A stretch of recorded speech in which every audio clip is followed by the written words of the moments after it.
Got it. Okay. Welcome to the Pmbc meeting of Wednesday, October 25th. We're going to go directly to the warrants. We have three of them. The first one is for, let's see, this is recent LLB Architects for $23,997.20. And Vertex for $6,658.75, both for the senior center for a total of $30,655.95. So that's warrant number one. Warrant number two is for the high school roof. This is for, excuse me, Rockwell Roofing. This is a little bit, it's fairly old invoice. We need to pay this $348,412.50. Brian, do you have any comments on that? No, Steve, that's from, they still have some work to finish up on the job, but we're still holding plenty of money on them. This invoice, like you mentioned, is pretty old. This is from when they did the bulk of the work over the summer in August. Right. So this is like this is the first invoice. This is the first real invoice. They still have a couple beyond this. Yep. And then the last warrant is for Russo Bar, the designer for the high school roof repair. $1,580. Brian, any comment on that?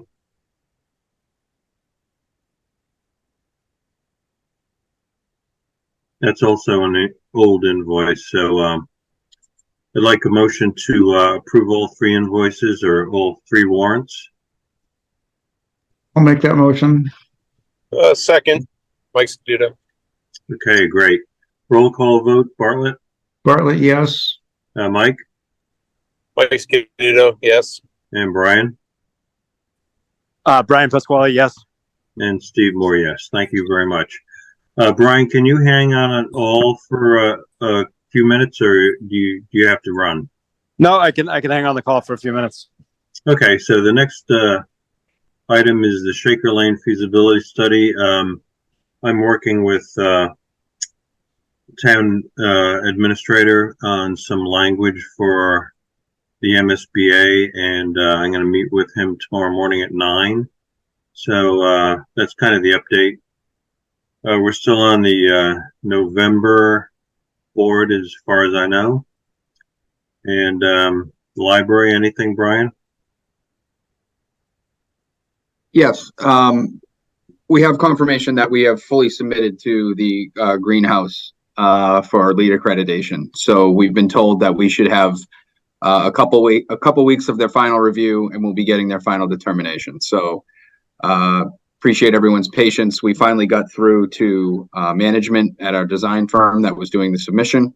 That has been done, and we're just awaiting the decision. So hopefully in our next meeting, we got some good news. Great. Thanks, Brian. Littleton High School roof, Brian, any updates?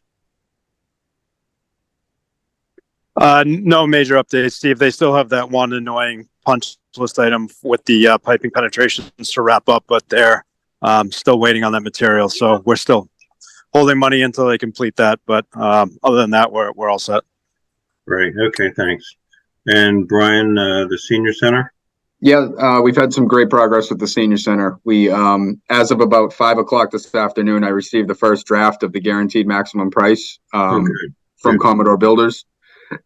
I still have to go through. It's pretty extensive. It has all of the breakdown of all of the non-filed sub-trades, how they're selecting them, how they're buying them out, any of the allowances that they're keeping, holds that they're having inside of that. And then since we've last met, we've also received the pricing for our filed sub bids. Those have come in. We had a few disciplines that we needed to have some discussions with the Attorney General's office in regards to their bid and whether or not that they were considered acceptable bids. Happy to say we did get through that. We're going to be accepting them in the next day or two.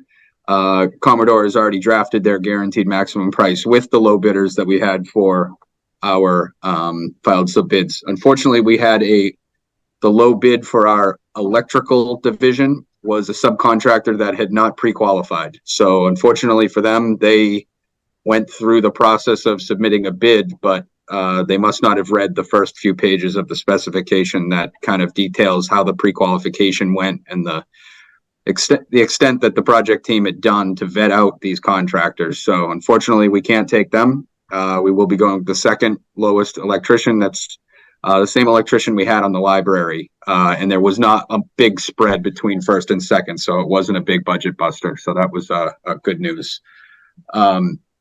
Overall, from a financial budgets standpoint, the guaranteed maximum price, about where we were tracking the last time we did an estimate, we are under the budget that we had presented to town meeting at the select board currently right now.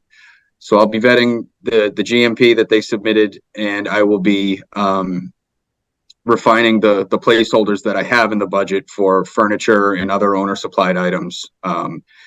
I have organized a meeting next week. It's looking like it's going to be Tuesday, Steve, maybe late afternoon, with town administrator, with Liz from the COA. If anybody from the Pmbc would like to attend, we want to just kind of give an update on where we are from a budget standpoint, a schedule standpoint, and what the ultimate expectations from the town, maybe some community outreach, letting them know what they can expect in the next few months.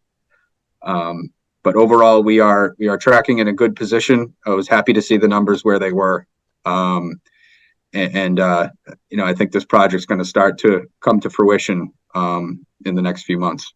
What kind of contingency do we have? So the inside the GMP, their construction contingency, they'll be holding, I believe it's 3%.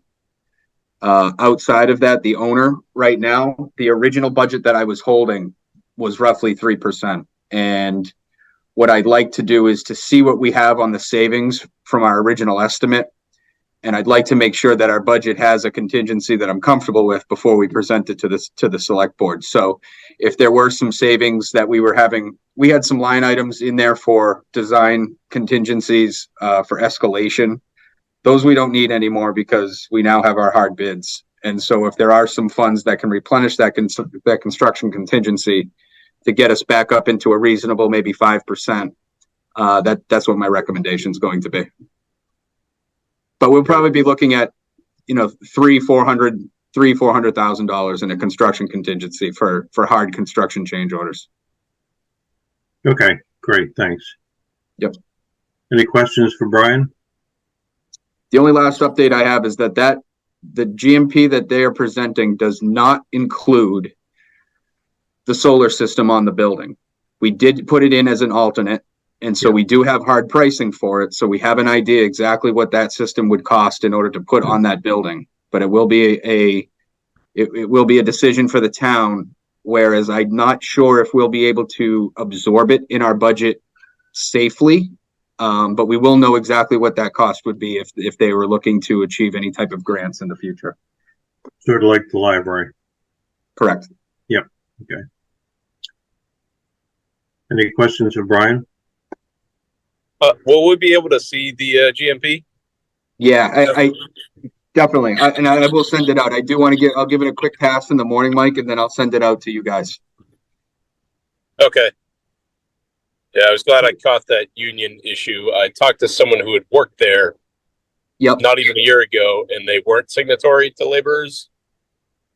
And, right. And I did get the story. There was a cover with their subsidiary that they lost, so they had to sign. Exactly. And I had the same concern. And when you sent that email, my stomach dropped where I thought that maybe we'd overlooked something. So I had a couple of quick phone calls, but I appreciate you helping us track that down. Yeah, no problem. Okay. Member input, Bartlett? Nothing, thank you. I'm good. Mike? I'm good. Brian? I'm all set. Thank you, Steve. Great. I'm good also. Is there a motion to adjourn? So I'll make the moved. motion. Yep. Okay, I'll second it. Okay. All in favor? Aye. Aye. Aye. Okay, the next meeting will be November 8th, and thanks for your participation, and have a great evening. Thanks. Thanks, Steve. Good night.